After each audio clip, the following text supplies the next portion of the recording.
Good evening. It is Sunday night, and this is what I will call the Super Bowl halftime edition of the weekly Baldridge Course Talk.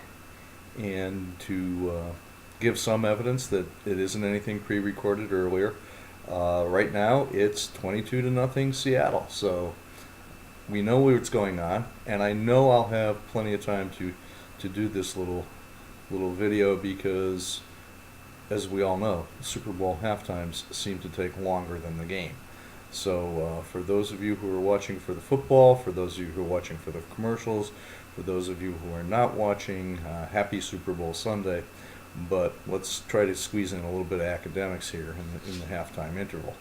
Okay, last week was a very interesting discussion for a lot of people because on the surface, the question for the discussion seems, at least to me, pretty simple. Now, it's simple because I've been dealing with this for 30 years or more. But the concept of the stakeholder and the stockholder is really important. And I noticed and I heard from a lot of people offline, off the discussion board, that maybe there were little questions in people's minds as to what it was all about. And I think what we saw is that it's two different but very similar concepts. But let's just remind ourselves of something. The stockholders in a company that has stock are the owners of the corporation. Now, by definition, they are also stakeholders because the stakeholders are anybody who has an interest in how successfully that company, that organization, even an individual goes about their business. And maybe to really focus it in for the last time, I'd like to give you an example. An old consulting client of mine a few years ago, a gentleman ran a business in the insurance services. They were a third-party benefits administration company. And when I first worked with this little company to do strategic planning and some executive development work, they had about 75 employees. And when I sat down with the executive vice president to begin planning the engagement, we had a conversation where he told me that he felt that he had responsibility for about 300 people. And when I pointed out that you only have 75 employees, what's your rationale behind it? He immediately said, well, those 75 employees have families. And the income that they earn here at our company has a great impact on the lives of all those people. Now, those extra people, the ones above 75, the 300, those are stakeholders. That's how they illustrate it. And my good friend George, and he became a very good friend, not just a client, he understood it. He understood the concept of stakeholders. Stakeholders are the people that rely on you. Stakeholders are the people who rely on your success. Stakeholders are those who are affected by your success or your failures. Stakeholders are the ones that have a vested interest. Stockholders have a vested interest, but it's more directly financial. Stockholders can sometimes ask us to make more short-term decisions. Stakeholders can sometimes ask us to make much more long-term decisions that maybe in the short run won't benefit the stockholders. There's a lot of balancing going on. And I think a lot of you got it. And what I really appreciated was the exchange that I saw between class members on the discussion board where you tried to help each other through these concepts. So I really appreciate that. And once again, I think the discussion board is proving to have done the job that we wanted to. A lot of learning is taking place there. And you guys are managing it well. And I'm very, very pleased with that. We also talked about the internal and external customer. That's the same kind of idea.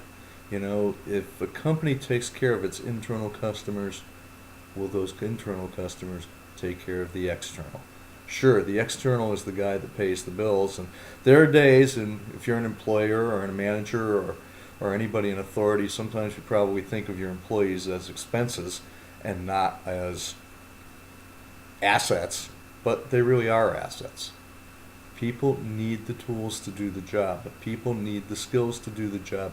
People need an environment in which they wish to do the job well.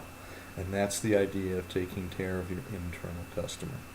If you don't take care of your internal customer, in my opinion, you're not going to take care of your external customer the one that pays the bills, very well. And that were the concepts really we were working on last week. Now, this week we move into another concept that we want to talk about, and Baldrige is very, very specific about this. When we talk about, fact-based decisions, well, how do you get facts? You measure them, right? You measure things that need to be done. You measure what you have done. You measure, right? You gather information. But a problem sometimes pops up. Sometimes we measure so much, we forget why we're measuring it. We forget what we're measuring. We gather information because we can. If you don't do anything with the information, what good is it? Why would you count up something if you're not going to make any decisions based on that information? This is the kind of stuff we want to look at this week. You're going to be looking at some videos and some PDFs and some articles about what are metrics, another word for measurements, right? But what measurements do you use in your operations? Why do you use them? What do they tell you? What are you going to do with the information that you get? The idea that we are working towards is this whole concept of closing the loop.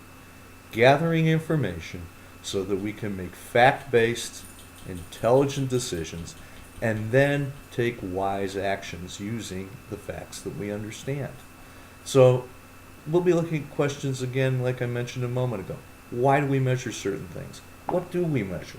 Why is it important that we know what we're doing? Why is it important that we take things only that we can use?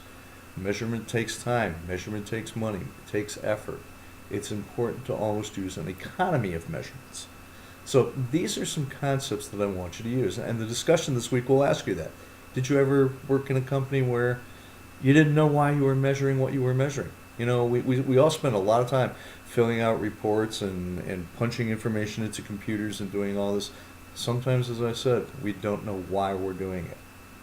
My point this week is take a look, and what we want to look at is useful information, actionable information, things that we can use to make our businesses and our organizations and, again, our individual activities better. It's all in the name of continuous improvement. So that's the basic thrust of what we have this week. I want to apologize again for not giving everybody direct feedback. I just got caught in a crunch where I was doing a couple of conference proposals and a couple of papers, and guess what? I'm as guilty as anybody. Things back up. And sometimes balancing all our responsibilities is difficult. I don't think I did a great job of it this week, and I'm sorry if I shortchanged anyone.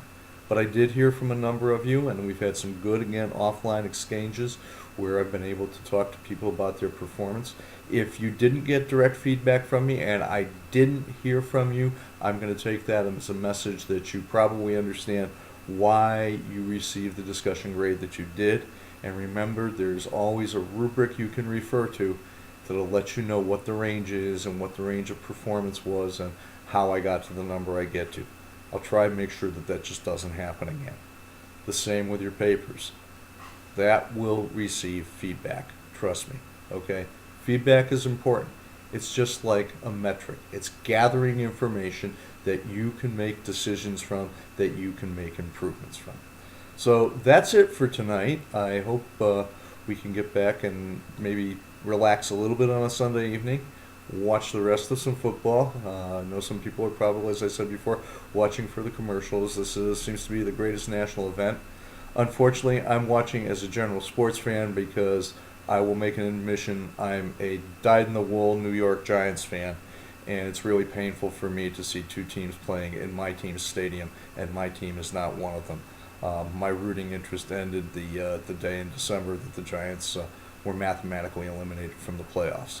So I'm kind of watching this as a neutral observer and just for the enjoyment of the sport, and I hope everybody is having a pleasant evening.